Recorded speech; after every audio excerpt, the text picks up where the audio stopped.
Syria देश का इतिहास। जबकि 1954 में हाशिम अतासी और 1955 में शुक्री कुवतली जैसे अनुभवी राजनेताओं के नेतृत्व में नागरिक शासन फिर से शुरू हुआ, मिस्र के राष्ट्रपति गमाल अब्देल नासिर के समाजवादी और अखिल अरब साथ के साथ सीरिया में उनका उदय अनुकूल स्वागत पा रहा था। नासिर को सीरिया में राजनीतिक और सैन्य अभिजात वर्ग दोनों के बीच कई समर्थक मिले। नतीजतन सीरिया और मिस्र दोनों ने दोनों देशों के बीच एक संघ पर गंभीरता से विचार करना शुरू कर दिया, जो फरवरी 1958 में संयुक्त अरब गणराज्य (UAR) की स्थापना के साथ खुद को प्रदर्शित करता है। राष्ट्रपति शुक्री कुवतली ने गमाल अब्देल नासिर के पक्ष में अपने पद से इस्तीफा दे दिया, जिन्होंने UAR के राष्ट्रपति के रूप में पदभार संभाला। नासिर के दौर की विशेषता अधिक समाजवाद की ओर बढ़ना और सीरिया की ऐतिहासिक मुक्त बाजार स्थिति से दूर होना थी। एक ओर आर्थिक और राजनीतिक अभिजात वर्ग और दूसरी ओर मध्यम वर्ग और ग्रामीण आबादी के बीच धन में बढ़ती असमानताओं ने कई तरह के विधायी परिवर्तनों को बढ़ावा देने में मदद की।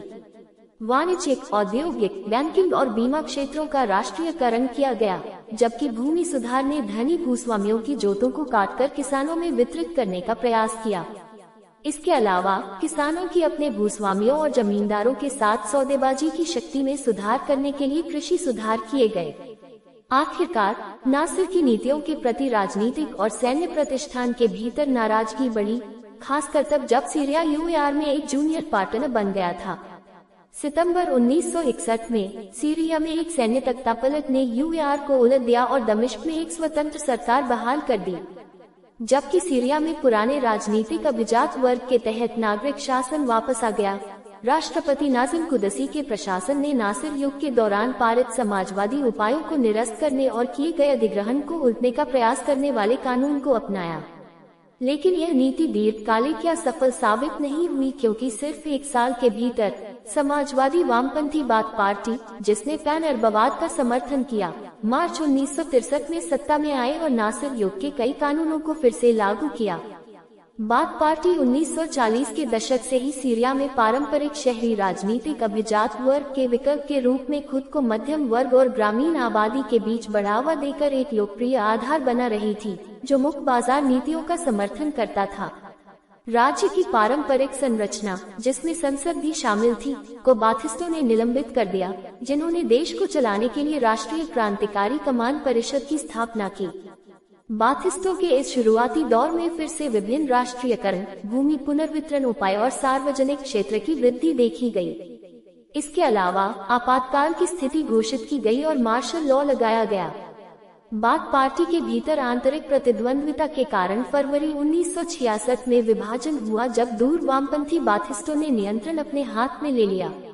जून 1967 में सीरिया और इजराइल ने 6 दिवसीय युद्ध लड़ा, जिसमें सीरिया ने गोलान हाइट्स को इजराइल के हाथों खो दिया, जिससे नए राजनीतिक और सैन्य अभिजात वर्ग के बीच और अधिक विभाजन हुआ। इससे पहले कि नवंबर 1970 में हाफिज अल असद सत्ता में आए और मार्च 1971 में आधिकारिक रूप से राष्ट्रपति बने।